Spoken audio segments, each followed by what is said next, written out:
Moving average of 2, moving average of 3 होगी तो equal to sum of this all 3 divide by 3। तो ये आपकी ऐसे मूविंग एवरेज ऑफ 3 कैलकुलेट हो रही है। ठीक है,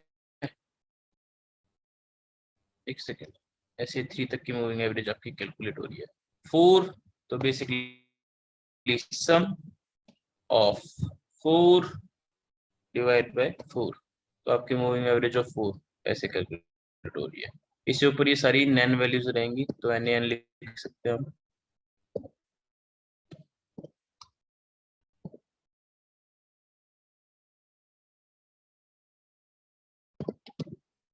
ठीक है, तो राहुल, दिस इज मुझे द कंसेप्ट नैन ऑफ, का फुल फॉर्म पता चला, क्या है? Not a number. और इसका इसका नहीं पता। इजी, नैन का है, नॉट अ नंबर। ठीक है, साउंड्स कूल। तो this is the you can say kind of concept of moving average. Pandas में कैसे लगती है? आप बोलोगे DF डॉट रोलिंग, ठीक है, मतलब कॉलम लोगे यार पहले तो, ऑफ कोर्स कोई भी कॉलम डॉट रोलिंग एंड एक second, dot rolling and rolling में लेने के बाद यू विल से ओके मेरे को 4 का चाहिए तो, या 3 का चाहिए, जो भी चाहिए, डॉट मीन, तो this will give you the rolling. Basically देखो, मूविंग एवरेज को रोलिंग भी बोल देते हैं, तो सेम चीज ये आपको 3 की विंडो की रोलिंग एवरेज देगी, तो it will be giving you this one. Are you getting the concept? Yes. So this is the concept of moving average. इसको हमने पढ़ा क्यों? मूविंग एवरेज दो चीजों में यूज होगी, चेक करने के लिए भी कि आपका डेटा स्टेशनरी है कि नहीं है, मोर ओवर आपके डेटा को स्टेशनरी बनाने में मदद करेगी। ठीक है, so this is the thing over here and I believe lag और मूविंग एवरेज दोनों सभी क्लियर है सभी को। ठीक है, अब थोड़ा एक बार टाइम सीरीज कोड की तरफ बढ़ते हैं, तो मेरे को बस एक बार कोड शेयर करने दो आप लोगों को।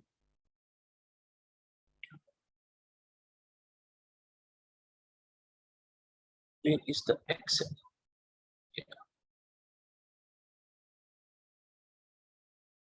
आई बिलीव सभी को कोड दिख रहा है।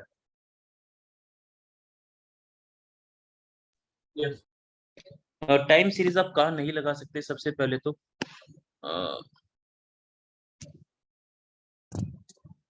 एक सेकेंड, टाइम सीरीज आप किसी, जब आपका कोई भी फंक्शन, किसी चीज का फंक्शन ही है तो उधर आप टाइम सीरीज नहीं लगा सकते। जैसे अपना अपना हमने जो ग्रेडियंट एडिशन में लिया था कि y equal to x square, तो इस पे आप टाइम सीरीज नहीं लगा सकते, इट डजंट मेक सेंस, क्योंकि आपका y वैसे ही x की वैल्यू से निकल रहा है। ठीक है, तो it's a function of a thing you can से, तो आप नहीं लगा सकते। या फिर और प्रिसाइजली बोलूं, अ डिफाइंड फंक्शन, जो जैसे sin x हमेशा इतनी रेंज रहेगी इसकी, इससे कभी बाहर अंदर निकलेगा ही नहीं, उसमें तो खैर इनफाइनाइट रेंज थी, तो but is to be precisely speaking ये बोल सकते हैं, जिसकी एक फाइनाइट रेंज हो, कॉस फंक्शन, टेन फंक्शन या पेंडुलम फंक्शंस, जो भी बेसिकली जिसका एक सेट इंटरवल है, सेट टाइम है, जो कभी उसको ऊपर नीचे नहीं होगा। ठीक है, तो उस पे आप लगाने का कोई सेंस नहीं बनता। दूसरा, जब आपका डेटा बिल्कुल ही स्टेगनेंट है, जैसे number of coffee person people are buying, या फिर और क्या ले सकते हैं जो बहुत ही ज्यादा स्टेगनेंट रहता है, कि सन ईस्ट से निकलेगा या वेस्ट से निकलेगा, तो every day east east east east, या फिर कितनी दूर है सन पृथ्वी से, वो थोड़ा चेंज होता रहता है, so that can not be taken as a stagnant thing. So that is the concept over here and let's move ahead. तो of course it works on sequential data. एक चीज, एक सबसे बेसिक अजम्पशन बतानी भूल गया मैं, दैट इज कि आपका जो टाइम है, जो आपका डेटा है जिसपे आप टाइम सीरीज चलाओगे, it has to be equally spaced. Equally spaced का मतलब या तो वीक का डेटा हो, या डे का डेटा हो, या सेकंड का डेटा हो, या मंथ का डेटा हो, ईयर का डेटा हो, या डेकेड्स का डेटा हो, मतलब होना ऐसे ही चाहिए। अगर डेकेड का डेटा है तो 2000, 2010, 2020, 2030, डेटा ऐसे डिकेट्स में चलेगा। डेज का डेटा है तो 1 2 3 4 ऐसे चलेगा। सेकंड का डेटा है तो 51, 52, 53, मतलब इक्वली स्पेस्ड होना चाहिए। ये नहीं कि 51 के बाद सीधा एकदम से 54 आ गया, 54 के बाद वो एकदम से 0 1 फिर से आ गया. It cannot be in that way. So it has to be always equally spaced. That is you can say one of the most essential criteria for time series. ठीक है. And now moving ahead. ये सबसे ज्यादा, हालांकि time series बहुत ही एक अलग ही दुनिया है. दुनिया बहुत ज्यादा मेहनत करती है टाइम सीरीज को अच्छे से फिट करने के लिए. बट लेकिन टाइम सीरीज में अपने खुद के काफी सारे फंडे हैं, तो इसलिए दुनिया अवॉइड भी काफी करती है टाइम सीरीज को यूज करने से. बट यस, जहाँ पे यूज होती है उधर तो यूज करनी ही पड़ती है. तो मूविंग अहेड, ये हम चीजें कवर कर चुके हैं कि ट्रेंड क्या होता है, सीजनलिटी क्या होती है, साइक्लिक इफेक्ट क्या होता है, इरेगुलरिटीज क्या होती है. ये हम सब कुछ कवर कर चुके हैं. और शायद मैंने ये फाइल आप सभी को शेयर भी की है, तो आप इसको अच्छे से देख भी सकते हो कि what this things are. Cyclic effect, time series कब नहीं यूज हो सकती है, सेम एग्जांपल मैंने दिया है. ठीक है. स्टेशनरिटी अब मैं बता चुका हूँ, जब आपका कांस्टेंट मीन हो और कांस्टेंट वेरिएशन हो डेटा में. तो सबसे पहले 4 फेजेस होते हैं आपके कोई भी टाइम सीरीज में. सबसे पहले आप डेटा लोड करोगे, जो कि हर एक मॉडल में होता है टाइम सीरीज में. उसके बाद आप स्टेशनरिटी देखोगे कि आपका डेटा स्टेशनरी है कि नहीं है. क्यों? क्योंकि आपके मॉडल की बेसिक अजम्पशन है उसको चाहिए डेटा स्टेशनरी. अगर नहीं है तो उसको बनाएंगे स्टेशनरी और उसके बाद मॉडल चलाएंगे. that is what usually happens. सबसे आसान भाषा में ये होता है. ठीक है. तो अब चलते हैं, स्टेप्स को अच्छे से देखते हैं. Okay. First of all, importing pandas as pd, importing numpy as np, importing matplotlib.pyplot as plt, datetime as datetime. pandas से सीरीज इंपोर्ट की, जिसको शायद ही हम कहीं यूज करेंगे, लेकिन पता नहीं इंपोर्ट कर रखी है. और importing warnings dot filter warnings. और ये वाला पैरामीटर कोई मेरे को बता सकते हैं ये चीज क्या करेगा? नाम से तो दिख ही रहा है वैसे, फिर भी. Which one? Default. सुनील कह रहे हैं which one? Plot का? Default No, figure you're talking about warning या RC params. That's what I नहीं was हाईलाइट किया था. Yeah. Default figure size set कर देगा आपके कोड में. That is what it will do. उसके बाद आपने रीड किया तो वही हम एयर पैसेंजर्स का डेटा यूज कर, कैन यूज एनी डेटा यार. रेमंड वगैरह कोई मेरे पास एक शेयर प्राइस और है, शायद उसका भी डेटा यूज कर सकते हैं. तो कोई भी डेटा यूज करना है हमने. ठीक है. और सबसे बेसिक क्राइटेरिया, सबसे एसेंशियल क्राइटेरिया ये है कि have to make the first of all it equally spaced होना चाहिए टाइम. ठीक है. उसके बाद क्योंकि रीमा ऐसे लेता है तो हमें डेट को इंडेक्स बनाना होता है. तो first of all what we are seeing is air passenger data. ये मंथली डेटा है. 144 पॉइंट्स मतलब 12 साल का डेटा है. एक साल में 12 महीने, 12 इंटू 12 144 मतलब 12 साल का डेटा. ठीक है. तो we are converting travel date to first of all date time format that is required. and just give me a second, पांच को डिलीट ही करता हूँ. मैंने कभी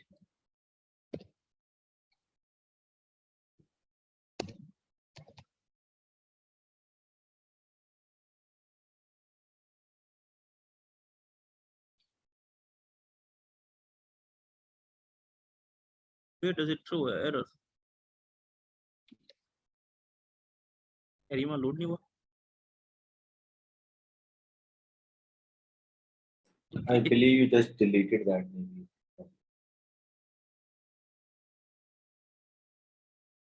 एक सेकंड यार, ये तो गलत डिलीट कर दिया शायद कुछ. लेट मी सी.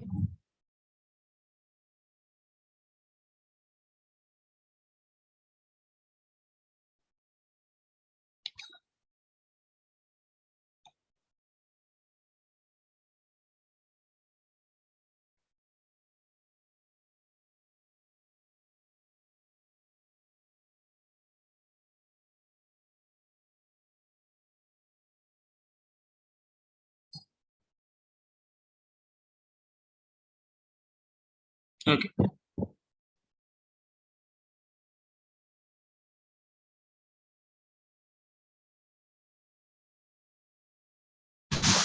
ठीक है. हो गया है ठीक.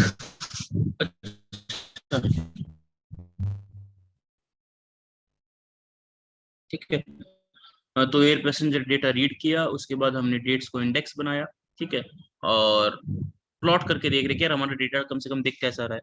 तो हमारा डेटा के अंदर अप ट्रेंड भी है, सीजनलिटी भी हमको अच्छे से दिख रही है. I believe I am audible to everyone. Can you give heads up guys? Yes.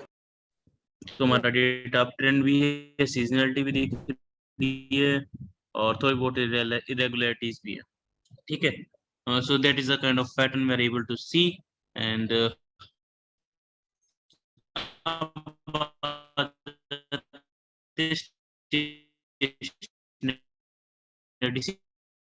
सीधा Your voice is lagging. Audible. I'm not audible. No, there is a It network was, issue. yeah, there was a lag and track. Let me see what I can do. Give me a second. Let me see. What such issues are? Just give me a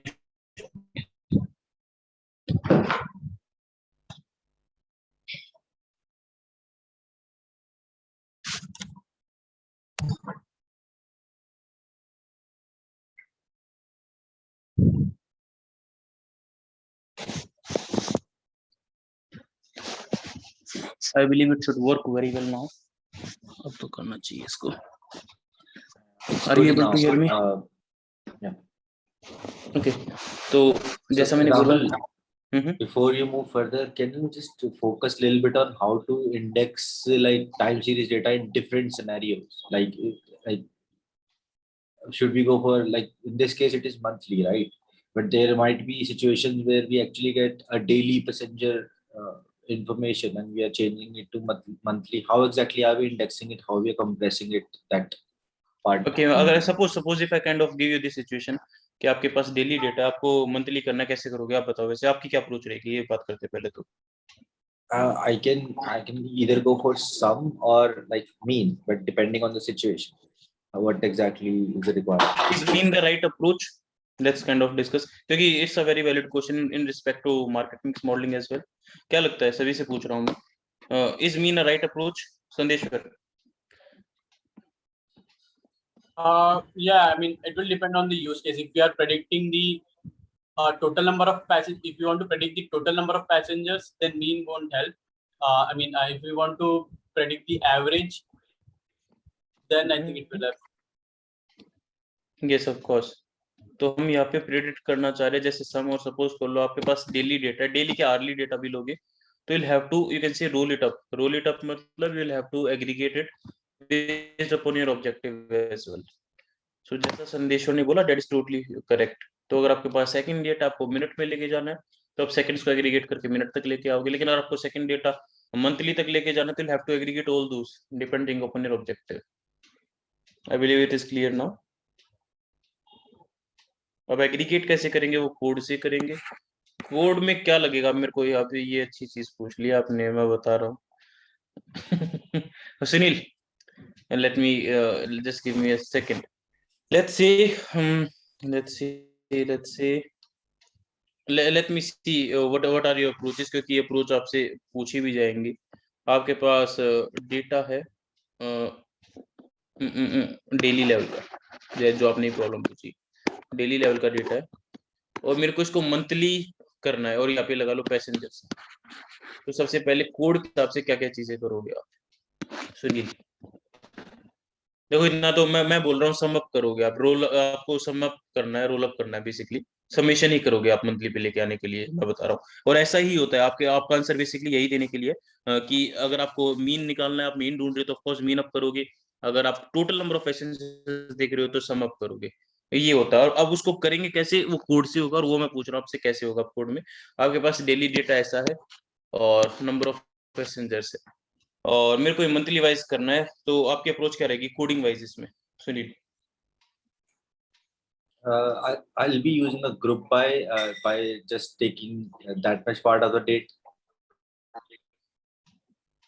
first part of the date No. So for example, if I करोगे.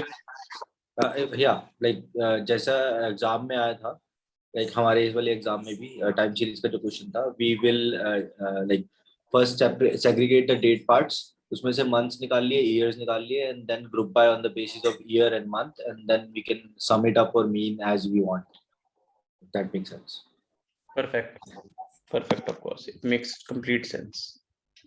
सो ऐसे ही करते हैं यार हमेशा. Roll up करने में इसमें आपको सेकंड से मिनट पे लेके जाना है. और सपोज कर लो मंथली डेटा है उसको डेली पे कैसे लेके आओगे फिर. That information will be lost, right? हाँ लेकिन मैं बोल रहा हूँ डेली पे लेके आना तो कैसे लेके आओगे. We can divide it by 30, averaging. Divide करते हो आप 30 से, और आप हर एक में वो वैल्यू पुट अप करने लग जाते हो, बट उसमें like आपकी टाइम सीरीज कभी कामयाब नहीं होगी, क्योंकि आपके yes 30 इंटरवल सेम टाइम, फिर अगेन 30 इंटरवल्स दूसरा टाइम, तो that is not a proper data.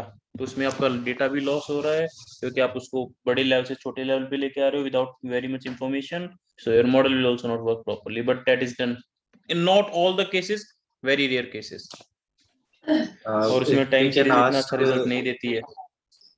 if we can ask one example of such cases, like अगर ऐसे इंटरव्यू में पूछ रहा था kind of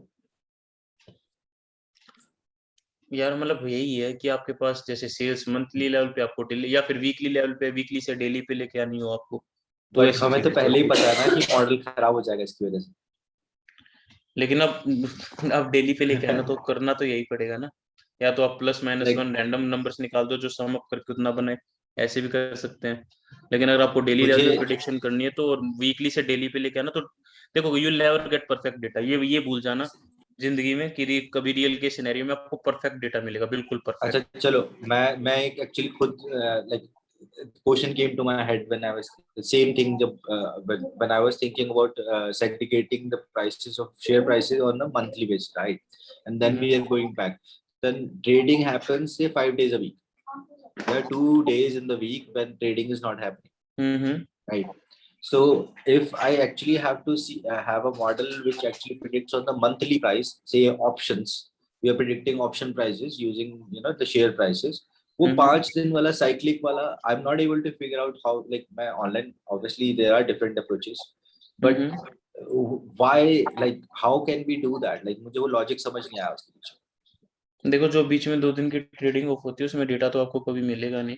अब आप उस किस लॉजिक से उसको फिलअप करने की कोशिश करते हो वो आपका कॉल है, जब भी तो मॉडल अच्छा, क्योंकि यार ऐसा कुछ होता तो एक परफेक्ट मॉडल बना होता तो कोई बहुत रईस बना पाता, but to figure out that thing, that is again मैं बोल सकता हूँ कि I can take the mean of Friday and Thursday and put that in that those 2 days, बहुत सारी ट्रेसेस आ जाती है उसमें, मतलब उसका एग्जैक्ट रिजल्ट तो मेरे को भी नहीं पता कि But सैटरडे संडे को आप कैसे फिलअप करोगे, क्योंकि अगर मेरे को पता चल because जाएगा तो आई वोंट बी मैंने टीचिंग वो भी दैट। करने की कोशिश की थी, मैंने वो भी करने की कोशिश की थी, पर केडी प्लॉट पूरा मतलब वो डिस्टॉर्ट हो गया data.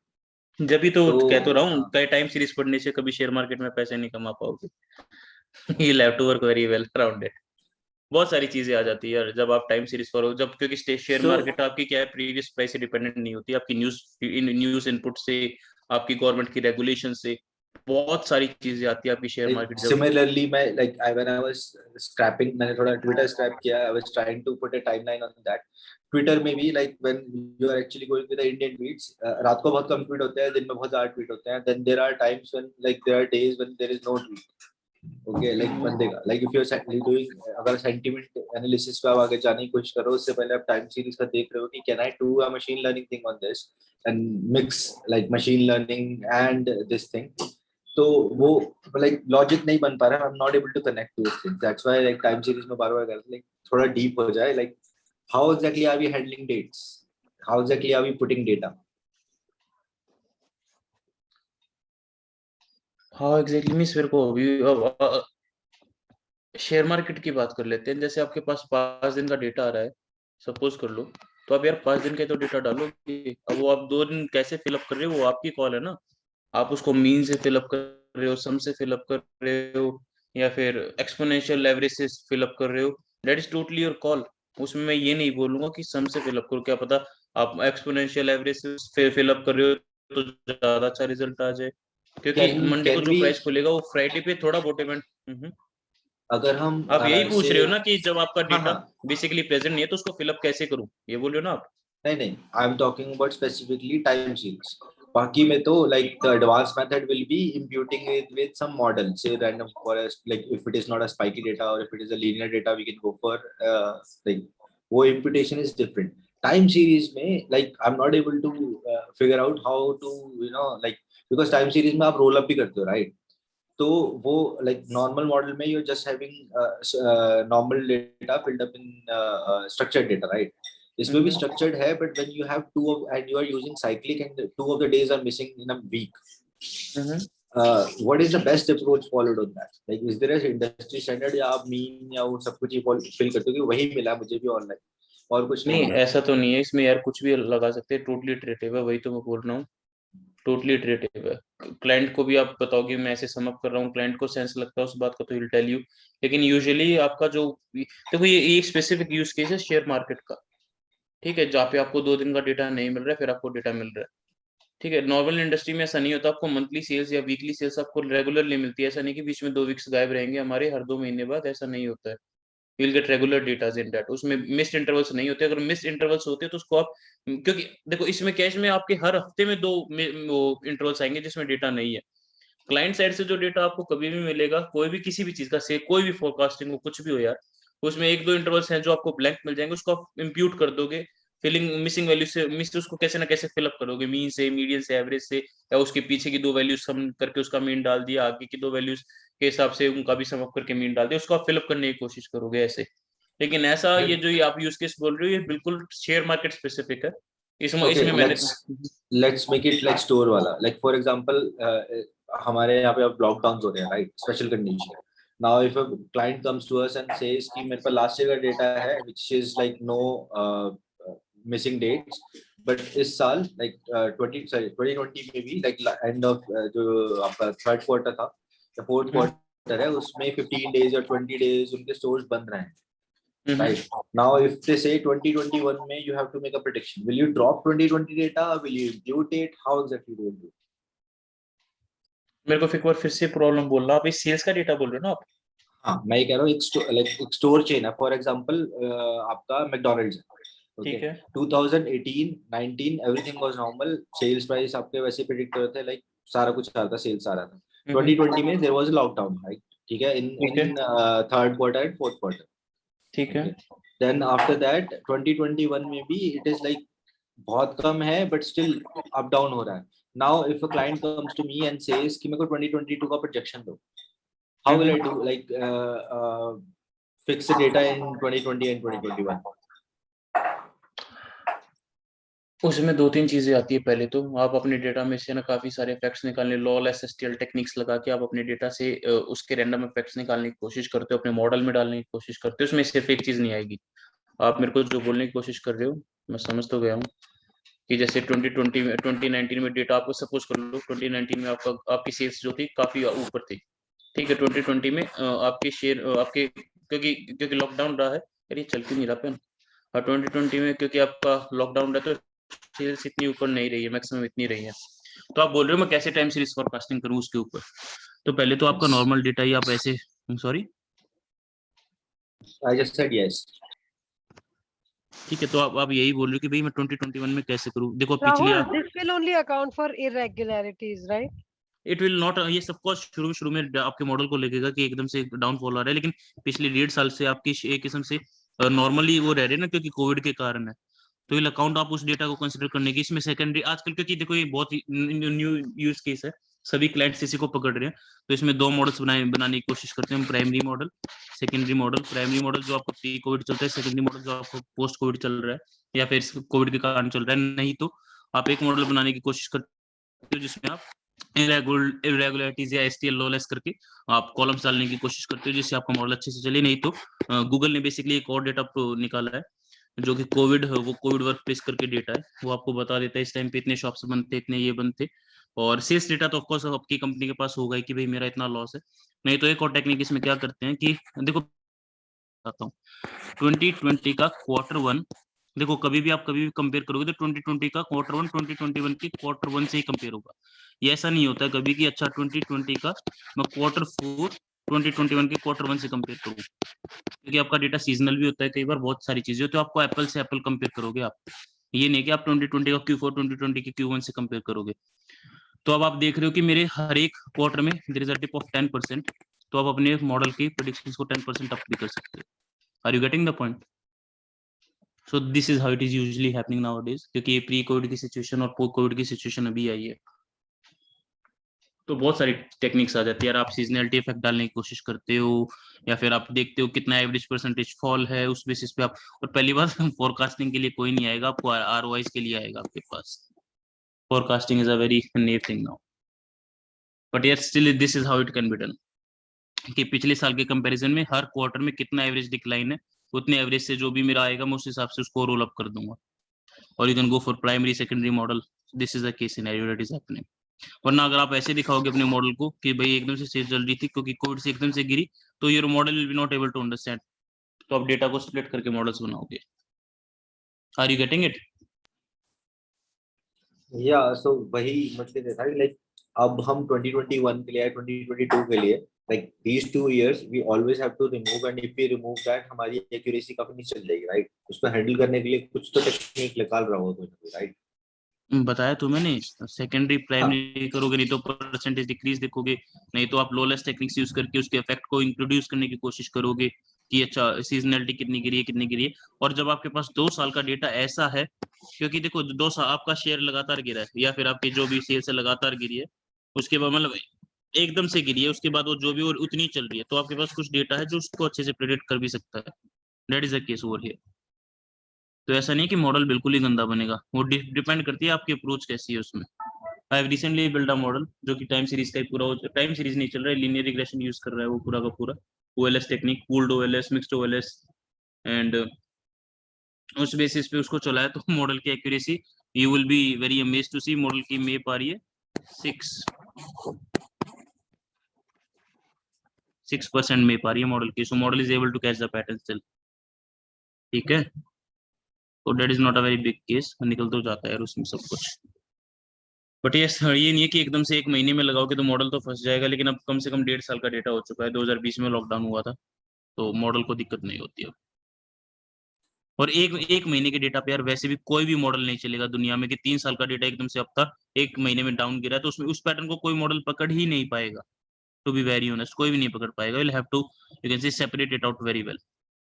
If you are thinking कि मैं अपने मॉडल में वही डेटा डाल दूं जब वो बढ़ रहा था, जब वो एकदम से गिरा वो भी डाल दूं, तो मॉडल पकड़ ही नहीं पाएगा ना, वो तो बहुत तगड़ी रेगुलरिटी होगी एकदम से मॉडल के लिए।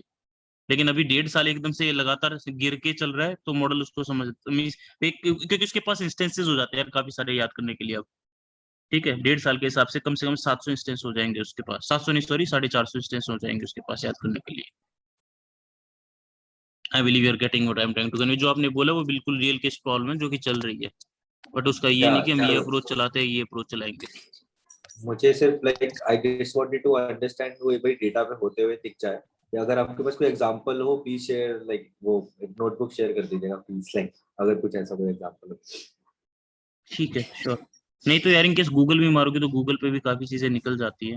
नोटबुक तो गूगल मैं पे शेयर नहीं कर पाऊंगा क्योंकि ठीक है। मेरे पास जो है वो मेरे पास अलग ही वो प्रोप्राइटरी नोटबुक से वो शेयर ही नहीं कर सकता मैं।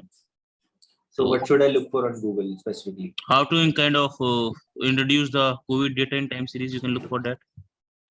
You can see how they are kind of modeling and doing all the things around. ठीक है, एकदम से काफी टॉपिक से भटक गए हम। Okay, so we were on this. तो टाइम सीरीज का डेटा हमने इंडेक्स किया, डेट्स को इंडेक्स बनाया, because this is how the data will be taken into play. अब उसके बाद now we have to see whether data stationary और नॉट। तो इसमें 2 टेस्ट आ जाते हैं सबसे पहले। The first one is the graphical test, जिसमें हम मूविंग एवरेज और वेरिएंस को प्लॉट करते हैं। The second one is the statistical test, that is the augmented Dickey Fuller test. ठीक है, तो इस ग्राफिकल टेस्ट में हम क्या करते हैं, हम मूविंग एवरेज को प्लॉट करेंगे टाइम के साथ कि यार हमारी मूविंग एवरेज कैसी है, does the mean change with respect to time और नॉट। और स्टैंडर्ड डेविएशन को भी ऐसे प्लॉट करेंगे, does the standard deviation change over the time और नॉट। अगर ये चेंज कर रही है तो डेटा इज नॉट स्टेशनरी, और चेंज नहीं कर रही तो डेटा स्टेशनरी। जैसे सपोज करो what is the assumption of like when is our data stationery.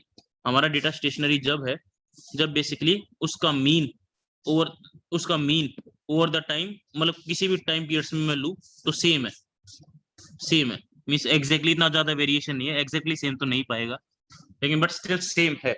That is the common assumption, or means assumption that is the requirement of time series data, या फिर standard deviation भी same.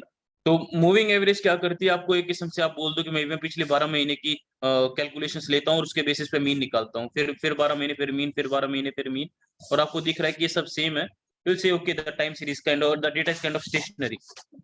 यही वैसे। और इसके अलावा एक ये टेस्ट है जो कि ऑगमेंटेड डिकी-फुलर टेस्ट है। ये एक स्टैटिस्टिकल टेस्ट है, इसका नल हाइपोथेसिस ये है कि the data is not stationery, the data is not stationary. तो ये एक टेस्ट रन करेगा, ठीक है, आपको कुछ वैल्यूज आउटपुट देगा जिसमें पी वैल्यू का भी आउटपुट साथ साथ आएगा। इसमें हम पी वैल्यू को ज्यादा इसलिए देखते हैं क्योंकि पी वैल्यू को दूसरी वैल्यू चाहे कुछ है अभी के लिए, लेकिन पी वैल्यू हमें ये समझने में मदद कर देती है कि जो आपका डेटा है वो स्टेशनरी है कि नहीं। क्यों? क्योंकि अगर आपका डेटा, अब basic assumption null hypothesis basically ये है कि data is not stationary and this is a hypothesis for augmented Dickey Fuller test. अगर आपकी पी वैल्यू बेसिकली सपोज करो आप अल्फा ले लो 0.05, इससे कम आ जाती है, इससे कम आ जाती है, साइन उल्टा लगेगा, मतलब इससे ज्यादा है तो आप बोलोगे डेटा इज नॉट स्टेशनरी, मतलब null hypothesis will stand not stationary. लेकिन अगर वैल्यू इससे कम है, इससे कम है, you'll say data is stationary, hence I am rejecting the null hypothesis, accepting the alternate hypothesis, तो data is stationary। तो मेरे हिसाब से null और alternate सभी को पता ही है अच्छे से, एक बार हमने कवर भी किया था, थोड़ा पता ही होगा ना सभी को गाइस। सन्नाटा है पूरा, अच्छे से आवाज तो मेरी आ रही ना शायद सभी को। यस यस मुझे आ रही है। ठीक है, नल हाइपोथेसिस अल्टरनेट हाइपोथेसिस पता है अच्छे से। Yes. Okay, let me put up a statement. I want to prove that the earth is not round but the earth is flat. So what is the null hypothesis and what is the alternate hypothesis in this case, Sunil? Null hypothesis will be that Earth is flat. Okay. Alternate? Alternate is it's round. Darya? मेरे को confusion रहती है नल alternate में।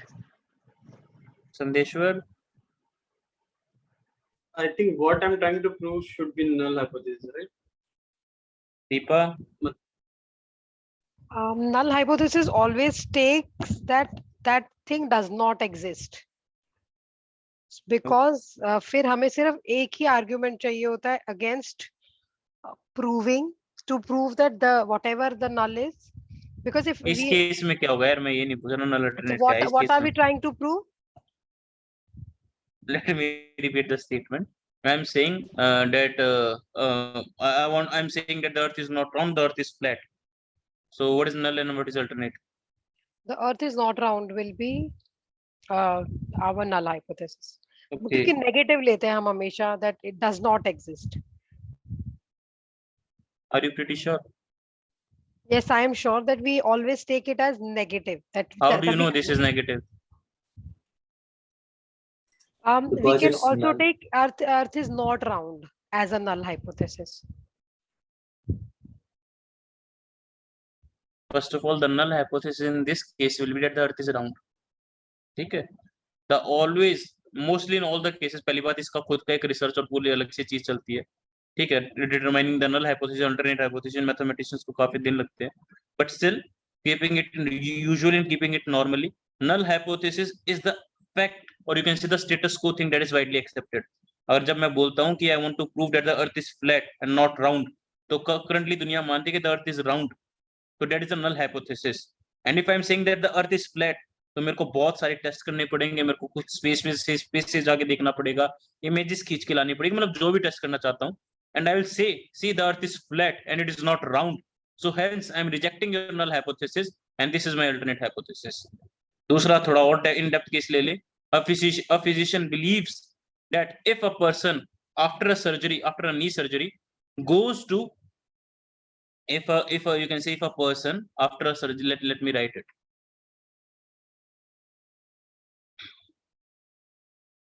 if a person after surgery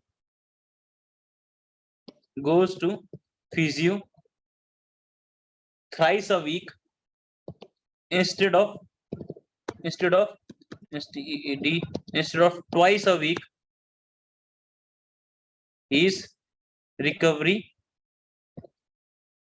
time will be less than the usual time, that is 8 weeks if he goes, you can say, twice a week. इसमें क्या आ रहा है, कुछ समझ में आ रहा है? नल के अल्टरनेट क्या है? मैंने ये बोला कि अगर बंदा सर्जरी के बाद, नी सर्जरी के बाद 3 बार अगर फिजियोथेरेपिस्ट के पास जाता है तो उसका रिकवरी टाइम लेस होएगा, करंटली मतलब उसका रिकवरी टाइम कम होगा जो कि अभी टाइम है। क्यों? क्योंकि अभी ये दो बार जाता है वो वीक में, तो उसका करंट रिकवरी टाइम है 8 वीक्स। अगर वो 3 टाइम जाएगा तो उससे कम होगा। तो what is the current time? That is the null hypothesis कि करंट टाइम 8 वीक्स है। तो मैंने एक अजम्पशन पुट की है कि भाई 2 की जगह वो 3 बार जाएगा तो उसका जो बेसिकली टाइम है it will be less than, it will be so the recovery current time, current you can say current hypothesis is that the recovery time is equal to 8 weeks. और जो मींस ये null hypothesis है आपका the current, तो इसको मैं H not लिख सकता हूँ, एच नॉट एच जीरो लिखा जाएगा इसमें। तो H not equal to recovery time equal to 8 weeks. ठीक है, whereas alternate will be that H1 बोलते हैं हमेशा अल्टरनेट को, H1 will be that the recovery time will be less than 8 weeks. तो मेरे को प्रूव करना पड़ेगा, मेरे को बंदे बुलाने पड़ेंगे 3 दिन और 3 बार हफ्ते में। So that is how it works. Are you getting it? Rahul, this is in case of if we have a universal fact or if we have already proved something and we want to prove something. Otherwise, it is always taken Or as negative. whenever you conduct a mathematical test, there is always something that you have to disprove. जैसे large hadron collider में No, when they like were in this case, the time Mhm. series is not stationary. So generally, we take it as negative. The null hypothesis is always taken as negative because to prove a negative fact to it exists, we need only one argument to prove that this exists. Otherwise, if See, we first take of it all, as it देखो कभी भी है exists, ना, कभी भी जो मेरी understanding है, let me be very clear regarding that, कभी भी आप कोई भी हाइपोथेसिस टेस्टिंग में जाओगे, you will always have a one hypothesis, like there will be always, ऐसा नहीं होगा कि आपका सिर्फ अल्टरनेट होगा, नल कभी भी नहीं होगा। If there is a null then only there will be a alternate hypothesis. ऐसा नहीं होगा कि अल्टरनेट है तो नल नहीं होगा, never, it can never be the case. Why so? क्योंकि सपोज कर लो कोपरनिकस का एक केस था जिसने अर्थ को राउंड प्रूव किया, तो सिंपली आके कहता अर्थ इज फ्लैट, तो उसको एक नल हाइपोथेसिस जो एग्जिस्टिंग स्टेटमेंट है उसको डिनाई करना पड़ता। जो लार्ज हैड्रॉन कोलाइडर के बारे में पता है सभी को? Yes, I do. Yes. उसमें भी नल हाइपोथेसिस ये था बेसिकली, जिसको शायद वो गॉड पार्टिकल्स निकाल रहे थे कि इट डज नॉट एग्जिस्ट। तो उन्होंने उसको करने के बाद so null hypothesis was taken in this particular perspective, और जो उसकी पी वैल्यू ली गई थी वो बहुत ही ज्यादा छोटी ली गई थी 0.00001 समथिंग। उसके बेसिस पे उसको रिजेक्ट करने के लिए उन्होंने अल्टरनेट हाइपोथेसिस लिया था। It can never be the case कि सिर्फ आपका अल्टरनेट हाइपोथेसिस होगा, नल हाइपोथेसिस होगा ही नहीं।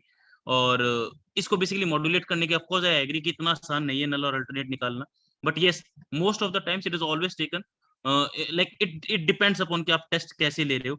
जैसे देखो इसमें तो ऐसे है, लीनियर रिग्रेशन का नल हाइपोथेसिस क्या होता है? जैसे okay, what is the null hypothesis of linear regression? Does anyone know it?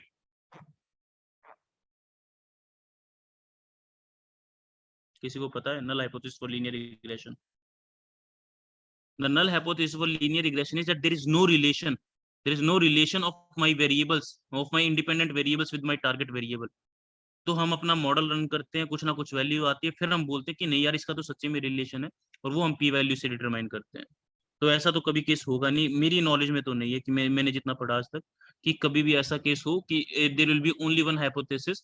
oh no, I'm not saying there will be one hypothesis. I'm saying negative लेते हैं फिर उसको prove करने के लिए alternate hypothesis करते हैं. मेरे को कोई Like in example they linear सकते हो? regression also we take that the coefficients are zero. There are no coefficients. With negative then आप we किस सेंस prove में बोल रहे हो? मेरे को ये समझ में नहीं आ रहा है। negative in the sense that नहीं exist करता. अगर कोई चीज नहीं एग्जिस्ट करती और फिर वो एग्जिस्ट करने के लिए हमें प्रूफ देना पड़ता है, तो सिर्फ हमें एक ही प्रूफ चाहिए कि ये ओके देखो ये ओके ओके, एग्जिस्ट करती है. मैं एक इसके Now, लिए एक मैं स्टेटमेंट रिसर्च may के I, पॉइंट ऑफ व्यू से I am Deepa, telling you from the Rahul, research point of view. Deepa, may I? So, हमारा we had the UCLA part in this course also, right? So in that part, we actually got to know like there was a hypothesis, and then there was a null hypothesis. So every time we actually succeeded in proving that we are right, we said null hypothesis is rejected. Of So course. we always started with the negative. That, for example, you are saying there is. So if we are going for a linear regression, then we know that there is linear relation between the independent variables, right?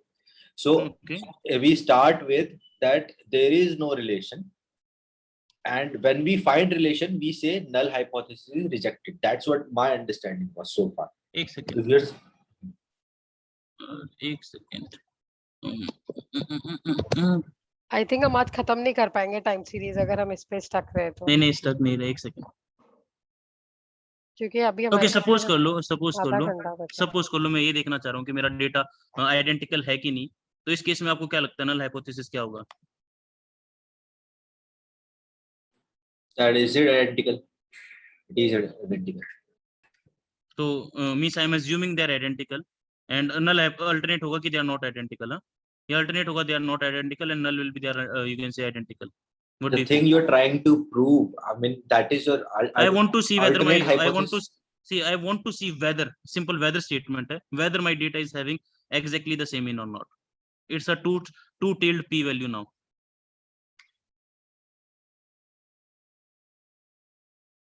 क्या लगता है Deepa? It's just for, मैं curious हूँ थोड़ा सा इस case में, इसलिए राहुल मींस मैं आई वांट। रिसर्च के पॉइंट ऑफ व्यू से बता रही हूँ। नहीं हाँ स्टिल आई यार, थिंक मैं वो तुम मैं चैलेंज आपका नहीं कर डिफरेंट रहा हूँ, है, मैं वैसे ही आपको नहीं, पूछ रहा हूँ। आपको ज्यादा आता है तो It's आपको ऑब्वियसली पता होगा। मुझे नहीं देखो मैं अपने आपको एक रिसर्च के case point of share view से करता हूँ। बता रही हूँ। I think we are wasting time. तो इसमें ऐसे चलता है, like there is state S I N D, so null hypothesis alternate hypothesis, those only, हमेशा ये एक पर्सपेक्टिव से नहीं चलते हैं, दोनों पर्सपेक्टिव से चलते हैं। ठीक है, तो it works in this way. इसमें नल हाइपोथेसिस ये लेके चलते हैं, if you want to see whether your data is matching और नॉट, तो उसमें आप पी वैल्यू को कंसीडर करते हो, और उसमें null hypothesis depends upon the test you are using. तो ऐसे भी चलता है ये, ठीक है। So it can be in any way. मैं आपको एक टेस्ट दिखा सकता हूँ, उसमें बोलेंगे दे आर नॉट आइडेंटिकल, एक में बोलेंगे they are identical. So null hypothesis very open ended thing, so it can all, but yes still, again we can kind of I would conclude still ये। Maintain research में जो हम लेते हैं हम नल हम्म, हाइपोथेसिस ऐसे ही लेते हैं जो हम रिसर्च में लेते हैं। चलो totally fine, okay, so where were we were on this, okay, yes let's continue then। कहाँ गया यार पेन, कहाँ गया? Okay, so rolling statistics and you can say augmented decay Fuller test are used for seeing whether your data is, you can say, kind of stationary or not। तो rolling statistics एक graphical technique है जिसमें आप देखते हो कि आपका data over the time कैसे बिहेव कर रहा है। And augmented Dickey Fuller test basically एक स्टैटिस्टिकल टेस्ट है जो आपकी मदद करता है कि आपका डेटा स्टेशनरी है कि नहीं। उसका नल हाइपोथेसिस है कि the data is not stationery, that the data is not stationary. And आप देखते हो कि अच्छा आपका डेटा स्टेशनरी है, तो उसके लिए आप एक पी वैल्यू को कंसीडर करोगे। अगर पी वैल्यू आपकी बेसिकली 0.05 से नीचे, जो कि अल्फा वैल्यू जिसको हम बोलते हैं, अगर उससे नीचे, तो you will simply reject the null hypothesis and you can say kind of accepting the alternate hypothesis and you will say okay your data is stationary right now. अगर उसकी 0.05 से नीचे है, तो just to see our data was kind of looking in this way, और इसका तो हम डेफिनेटली बोल सकते हैं कि स्टेशनरी नहीं है, but still seeing the values हम इसमें रूलिंग मीन प्लॉट करते हैं। So how do you get the ruling mean? So index df dot ruling window is equal to 12 dot mean, तो आपका ruling mean over the window of 12, you can say observations come into play, and rolling standard deviation window of 12 that is come into play। अब कोई पूछेगा कि मैंने 12 क्यों लिया, क्योंकि आई एम अज्यूमिंग कि मेरी एक साइकिल, मतलब कोई भी सीजनैलिटी इफेक्ट कुछ भी होगा, तो आई एम अज्यूमिंग कि वो एक साइकिल के अंदर तो कंप्लीट आ ही जाएगा। ठीक है, कुछ भी ऊपर जा रहा है, कुछ भी नीचे जा रहा है, तो it will kind of happen in that way. तो इसलिए मैंने 12 लिया है। राहुल ये You window can take 6 it, भी ले सकते हैं हम। हाँ 6 ले सकते हो, लेकिन उसमें आई एम नॉट श्योर कि will be able to capture all the seasonality effects और नॉट। एक साल में तो डेफिनेट है, सपोज करो आप 6 महीने ले रहे हो, और यार ले तो हम कुछ भी सकते हैं, लेकिन जैसे सपोज कर लो यार, ये पेन पता नहीं इस पे जूम में क्यों नहीं चल रहा है। सपोज कर लो आपकी सेल्स ऐसे दिसंबर के पास बढ़ती है, आपने 6 महीने का लिया, फिर 6 महीने का, तो अगले इंटरवल में आपकी सेल्स, वो आपकी सीजनलिटी रिटर्न नहीं हो रही है। That's why you want to have always windows जिसमें सीजनलिटी रिटर्न हो। I believe you are getting what I am trying to convey. ठीक है, तो that's why we are kind of to 12 कि इसमें डेफिनेटली सीजनलिटी रिटर्न होगी। That's why you can say we are taking a mean of 12। भाई अगर rolling mean बढ़ेगा घटेगा तो कम से कम पूरे एक ईयर का लेके चल रहे हैं, हमारे पास 12 साल का डेटा है। तो ओवर द टाइम अगर हम अच्छे से देखें, वी आर एबल टू सी कि आपका जो रोलिंग मीन है it's increasing over the time. Rahul अगर हमारे अगर पास मैं मंथली डेटा हो तो कितना रोलिंग मीन रखेंगे? ये भी हमारे पास मंथली डेटा है ना, तो मतलब आप अगर अपने डेटा को लिमिटेड हो, एक सपोजिंगली 2 साल का ही हो और मंथली हो। 2 साल का और मंथली हो, तो पहले तो आप अपने डेटा को देखोगे उसमें कोई सीजनलिटी है कि भी नहीं, और सीजनल डेटा है भी और कि नहीं। डेली हो अगर और 2 साल का हो। वही तो कह रहा हूँ मैं, पहले तो आप अपने डेटा को देखोगे आपका प्रोडक्ट सीजनल है कि भी नहीं है, पहली बात तो ये है। जैसे दूध एक सीजनल प्रोडक्ट नहीं है, ठीक है, और जैसे स्लीपर्स भी एक सीजनल प्रोडक्ट नहीं है। काफी सारे, वो आपका प्रोडक्ट के ऊपर डिपेंड करता है। आप देखोगे आपके प्रोडक्ट में सीजनलिटी किस इंटरवल ऑफ टाइम, क्या पता वो हर महीने में आती हो। जैसे अज्यूमिंग अल्कोहल की सेल्स, आपके पास अल्कोहल की सेल्स है, आसान भाषा में बोले, एक सेकेंड, अल्कोहल की सेल्स अज्यूमिंग कि सैटरडे संडे को बढ़ती है, तो उसमें आपकी हर हफ्ते में आपको सेल्स ऊपर नीचे कर जाती दिखेंगी। Agree? I guess Deepa, maybe Deepa, correct me if I'm wrong. I think Deepa भी वही क्वेश्चन दे रही है जो मेरे भी दिमाग में आया, like हम जो विंडो साइज ले रहे हैं, that depends on the type of data we have. Is it like Correct. daily data, monthly data, weekly data? Correct. So like right now when you're taking Windows equal to 12, then I assume it is a monthly data, right? No, because I am assuming कि भाई मेरे एक साल में सारे pattern, सारी seasonality सब कुछ आ रही है, क्योंकि मेरी पीक में मैं देख रहा हूँ कि एक साल में एक ही बार पीक आ रहा है। No, But because how we have does- monthly data, that is why we have converted into yearly, right? That is why we have taken 12. No, ये ईयरली नहीं है, ये मंथली डेटा है। ये मैटप्लॉटलिब ने इसको बस ईयर प्लॉट्स किए, क्योंकि मैटप्लॉटलिब ने देख लिया इंडेक्स क्या था, ईयर था। We haven't converted it anywhere, let me show you. कहीं भी कन्वर्ट नहीं किया, देखो बस इंडेक्स पास किया। जब मैं इसको प्लॉट करो, बस मैंने क्या किया, बस प्लॉट किया इसको, और कुछ नहीं किया मैंने। So अगर राहुल यहाँ पर डेली डेटा होता तो हमारा विंडोज साइज 365 होना चाहिए था। इस केस में नहीं, not in this case, not in this case. I'm saying right now we have data which is monthly. We have monthly air passenger details, right? Monthly. Correct. Mm-hmm. I'm talking about there is a daily air passenger report. Mm-hmm. So ये data में हमारे पास instead of one single record for a month, we have 30 records for a month. Then window size क्या होना चाहिए? अगर देखो, उसमें भी मैं डेटा के ऊपर बोलूंगा। देखो अभी आपका जो डेटा दिख रहा है, मेरे को डेटा दिख रहा है कि इसमें जून जुलाई में सेल्स सबसे ऊपर जा रही है, ठीक है। जून जुलाई पता नहीं शायद दिसंबर है, उसमें सेल्स सबसे ऊपर जा रही है। अगर आपके मंथली डेटा में आप ऑब्जर्व कर रहे हो कि हर मंथ में बेसिकली मिड मंथ में पैटर्न ऊपर जा रहा है, तो आप बेसिकली एक सीजनल साइकिल को कैप्चर करने की कोशिश करते हो। आसान भाषा में बोलूँ तो you try to capture a seasonal cycle, कि आपके जितने भी इंटरवल्स बने टाइम के, उसमें आपकी एक सीजनल साइकिल हो।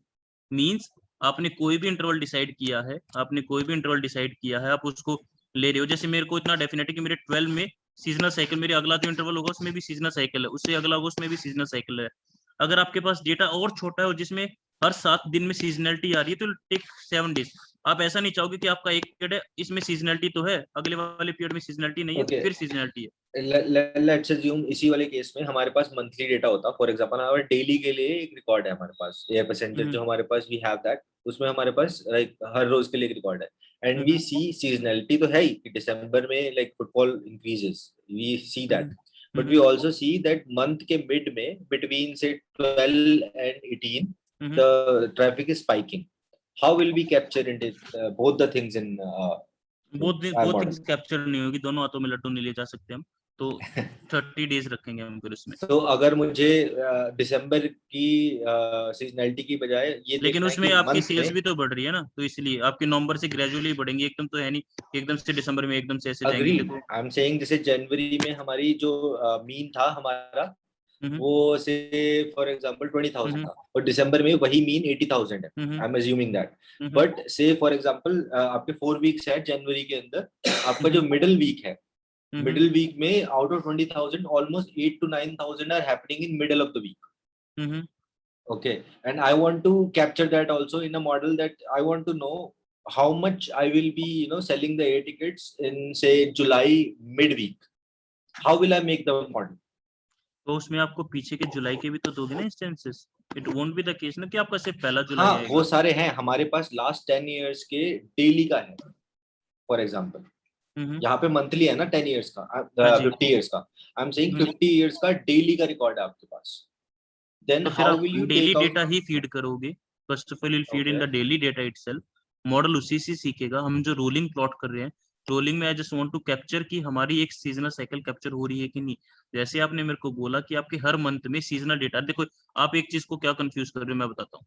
यू आर एज्यूमिंग, एक सेकेंड, यू आर एज्यूमिंग कि सीजनल पैटर्न बिल्कुल रेप्लिकेट होगा, नहीं बिल्कुल रेप्लिकेट नहीं होगा, it will follow the same structure.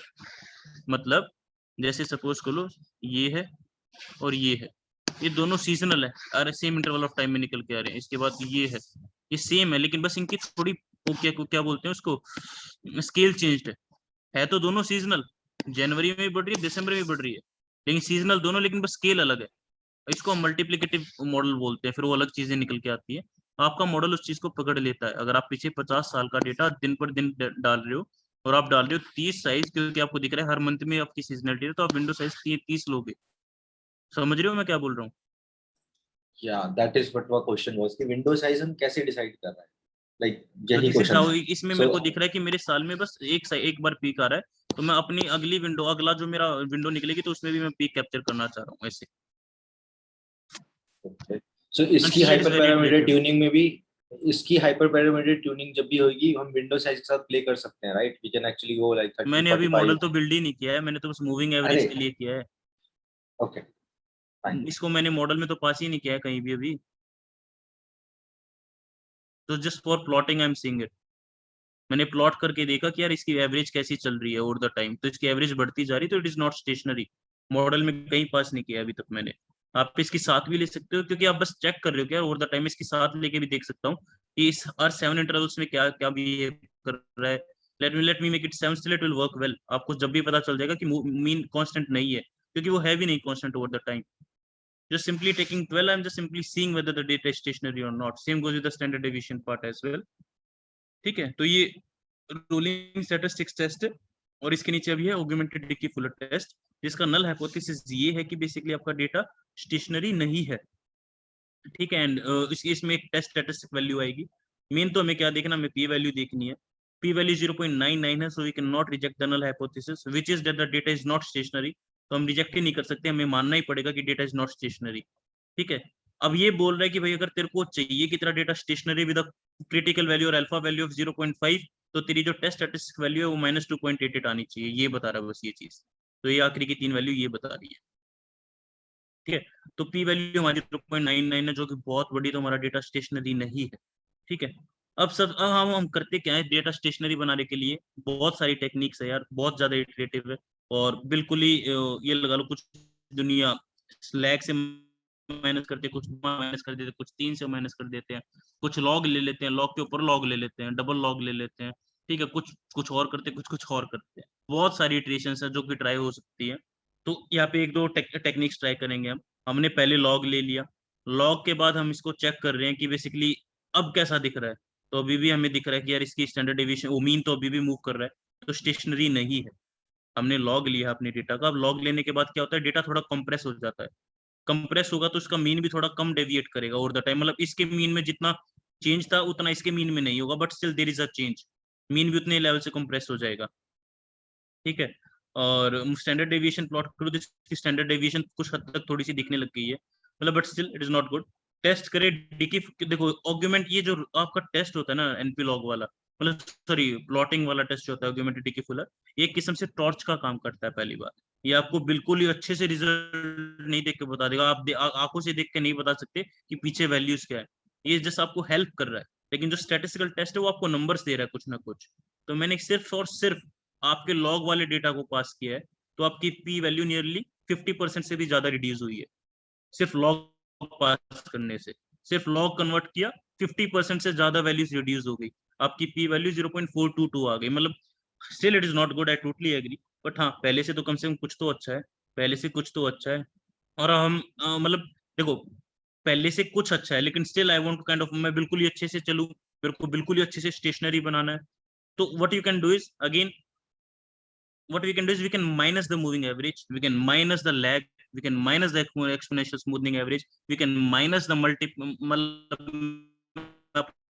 Moving average को इनटू 2 करके माइनस करूं, I can minus under root of my moving average, I can minus कुछ भी कर सकता हूं। बहुत सारी टेक्निक्स है, that is what I want to convey over here. बहुत सारी टेक्निक्स है, बहुत सारी इटरेशंस है। कुछ डेटा स्टेशनरी हो जाते हैं आसान से, आप बस मूविंग एवरेज माइनस करो स्टेशनरी हो जाएंगे। कुछ डेटा हो जाते हैं बस एक सिंपल लैग माइनस करना है, उससे भी कम हो जाएगा। वही है, बहुत सारी चीजें हो सकती है जिससे हम आप माइनस कर सकते हो।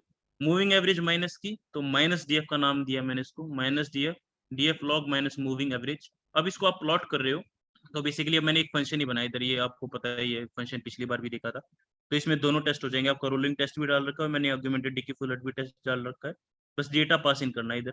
डेटा जैसे ही पास करता हूँ तो मैंने इस डेटा के अंदर, इस फंक्शन के अंदर माइनस डीएफ पास किया है। माइनस DF पास किया तो आपका डेटा ऐसा निकल के आएगा। जो हमें देखना है वो हमें ये देखना है, हमारी पी वैल्यू आई 0.02, मतलब हमारा नॉर्मल जब हमने डेटा प्लॉट किया था तो उसकी पी वैल्यू थी 0.99, लॉग लिया तो पी वैल्यू निकल के आई 0.42, बट स्टिल हम 0.5 से नीचे ले जाना चाह रहे हैं। सिर्फ मूविंग एवरेज माइनस की, सिर्फ moving average, it comes out to be 0.022, ठीक है। बट स्टिल इट मींस अब मान सकते हैं कि हमारा डेटा स्टेशनरी, क्योंकि पी वैल्यू काफी कम आ गई है, आपके 5% क्रिटिकल वैल्यू से भी नीचे आ गई इनफैक्ट, ठीक है। तो मतलब काफी अच्छी आ गई वैल्यू। तो एक टेक्निक ही है, आपका डेटा स्टेशनरी बन गया। अब सबसे बड़ी प्रॉब्लम कहाँ आती है? अब आप सोचोगे टेक्निक्स तो बहुत सारी, तो मैं चूज कैसे करूं? That is one of the favourite question, बहुत अच्छा क्वेश्चन भी है। आप कोई भी टेक्निक लगाओ, आपने मूविंग एवरेज माइनस की, स्मूथनिंग एवरेज माइनस की, आपने पता नहीं क्या से क्या माइनस कर दिया, उस टेक्निक को आप रिवर्स कर सकते हो या नहीं कर सकते हो? That is one of the questions. आपने 40 माइनस कर दिया, 40 आपने पता नहीं क्या से क्या कर दिया, जब आपकी आउटपुट वैल्यूज आएंगी उसको उस ट्रांसफॉर्मेशन को आप रिवर्स कर सकते हो कि नहीं कर सकते हो, वो भी आपको कंसिडर करना पड़ता है हमेशा। जैसे आपको सपोज कर लो स्केलिंग का तो पता ही है, मेरी X scaled value equal to X minus X का mean divide by standard deviation. तो मेरे को ये लगा लो अपना उल्टा एक्स नहीं, सपोज कर लो मैंने इसके ऊपर मॉडल निकाला, मॉडल फिट किया मैंने स्केल्ड वैल्यू इसके ऊपर, तो मॉडल जो वैल्यू देगा वो स्केल्ड ही देगा, करेक्ट। अब तो मैं इसको रिवर्स कैसे करूंगा? तो मैं उल्टा इंटू लैम्डा डिवाइड बाय नहीं sorry plus x mean, correct. तो इससे मेरे को अपनी वापस एक्स की वैल्यू मिल जाएगी। तो आपको हमेशा टाइम सीरीज में ये भी ध्यान रखना पड़ता है कि भाई डेटा तो स्टेशनरी बन रहा है, ट्रांसफॉर्मेशन तो मैंने लगा दी, लेकिन वो ट्रांसफॉर्मेशन लगाने के बाद जो आउटपुट वैल्यूज आएंगी, क्या मैं उस ट्रांसफॉर्मेशन को रिवर्स कर सकता हूँ कि नहीं कर सकता हूँ? Are you getting it what I am trying to convey? अगर करूंगा तो कितना टीडीएस है, कितना मुश्किल है। देखो आसान भाषा में समझे, ये डेटा तो हम ट्रांसफॉर्म ही कर रहे हैं। सपोज कर लो आपके पास एक डेटा है जिसमें 10 20 30 है, और आप एक क्लासिफिकेशन क्लासिफिकेशन रिग्रेशन मॉडल चला रहे हो, सीधी सी बात, ये आपका टारगेट है, ठीक है। आपने इसको स्केल कर दिया, बन गया 0.1 0.2, आपने और इस पे मॉडल कर दिया फिट। अब मॉडल आपको आउटपुट वैल्यू 0.23 0.13, लेकिन आपकी एक्चुअल वैल्यू तो ये है। अभी आपने इसको कैसे स्केल किया था वैसे आप इसको डी स्केल करोगे अपनी ओरिजिनल वैल्यूज निकालने के लिए। Are you getting the point? सभी के सभी एक बार हेड्स अप दे दो यार, समझ में आ रहा है तो। या बेसिक अंडरस्टैंडिंग है, तो करके देखेंगे। तो आपको अपनी डी स्केल वैल्यूज करनी पड़ेगी। संदेश और धैर्य दीपा, यस तो आपको अपनी वैल्यूज वापस डी स्केल करनी पड़ेंगी आपको अपनी ओरिजिनल वैल्यूज के लिए। सेम वे जब आप इस डेटा को स्टेशनरी बनाने के लिए आपने बहुत सारी ट्रांसफॉर्मेशन की, क्योंकि आपका मॉडल को आपको वैसी वैल्यू चाहिए। अब मॉडल जो वैल्यू आउटपुट देगा उसको आपको वापस डी स्केल करना पड़ेगा अपनी ओरिजिनल वैल्यू के लिए। तो आप कोई भी ट्रांसफॉर्मेशन कभी भी लगाओ तो ये देख लेना कि यार इसको वापस डी स्केल करना आसान है या बहुत ही ज्यादा मुश्किल है, क्या मैं कर भी सकता हूँ कि नहीं कर सकता हूँ। That is the case scenario over here. तो ये एक बहुत जबरदस्त लिमिटेशन भी है टाइम सीरीज में। You will have to always look कि is it worth it to apply so many transformations and then make my data stationary, ठीक है। तो एक ये मूविंग एवरेज माइनस कर दी हमने। एक अनदर टेक्निक है जो कि सबसे वाइडली कॉमनली यूज्ड है, क्योंकि उसकी एक रिवर्सिंग टेक्निक सभी को पता है, सबसे कॉमन टेक्निक है, जो कि एक है शिफ्ट मेथड, जो अभी तक हमने पढ़ा था लैग वाला।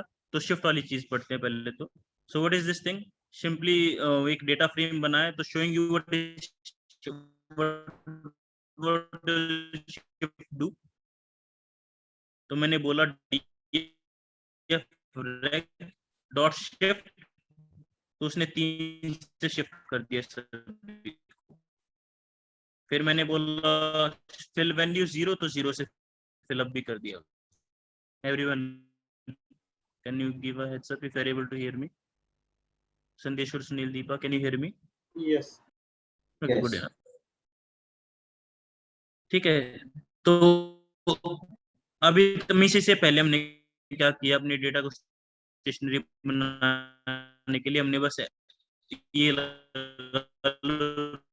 रोलिंग एवरेज माइनस की। हमने देखा कि माइनस करने पे हमारा डेटा स्टेशनरी बन गया है, माइनस करने पे हमारा डेटा स्टेशनरी कर सकते हैं। हम अपने डेटा में से, हम अपने लॉग वाले डेटा में से, जो लॉग ट्रांसफॉर्मेशन है उसमें से हमने माइनस किया है इंडेक्स मूव नैन वैल्यूज में 10 लिए इसको आप इटरेट कर सकते हो, 12 भी ले सकते हो, 10 भी ले सकते हो, जिस पे आप सबसे अच्छा stationary you can see that kind of and इसका टी 0.01 अब 0.00 से if I kind of make it 13 0.06 okay, तो it's kind of very iterative, आपको क्या लेना है कैसे लेना है टोटली डिपेंड्स, जिस पे आपका डेटा अच्छे से स्टेशनरी बन रहा हो, जिस पे आप उसका एक सेंस बना सकते हो। ठीक है, तो 10 लिया तो हमारा बेसिकली अब डेटा इतना स्टेशनरी बन रहा है। So what I M simply doing is मैंने अपने नॉर्मल डेटा में से अब मैंने शिफ्ट वैल्यूज माइनस की। This is another kind of transformation. इससे पहले हमने नॉर्मल डेटा में से मूविंग एवरेज माइनस की थी, अब एक दूसरी चीज है जिसमें हमने अपने डेटा में से बस शिफ्ट माइनस की है। शिफ्ट माइनस करने पे हमारा डेटा अच्छे से स्टेशनरी बन रहा है, जो कि 0.006 मतलब 1% से बहुत नीचे चला गया है। इट्स वेरी ठीक है, आपका डेटा बहुत अच्छे से स्टेशनरी है। अब ये हमारी बेसिक मतलब हमारा डेटा स्टेशनरी बन गया है। हमें डेटा स्टेशनरी करने के लिए एक बार डिफरेंस करना पड़ रहा है आपको, या तो आप मूविंग एवरेज से एक बार माइनस कर रहे हो, आप अपने लैग से एक बार माइनस कर रहे हो, मतलब एक ही बार माइनस करने पे आपका डेटा स्टेशनरी बन रहा है। ठीक है, या तो आप मूविंग एवरेज माइनस कर रहे हो, या सपोज कर लो आप एक्सपोनेंशियल स्मूथनिंग माइनस कर रहे हो, या फिर आप कुछ भी माइनस कर रहे हो, आपके माइनस करने से डेटा आपका ये लगा लो स्टेशनरी बन रहा है। That is the case over, that is what I want to convey कि आपकी एक डिफरेंस पे डेटा स्टेशनरी बन रहा है। आफ्टर दैट अब बात कर लेते हैं थोड़ा मॉडल के अरीमा के बारे में। First of all Rahul, again there is an internet problem. I can't hear. made up of three things. Same here. The Rahul, AR part, your voice is autoregressive breaking. Hello, part, MA part. No? Rahul. Rahul, you're not audible since last like 1 or 2 minutes.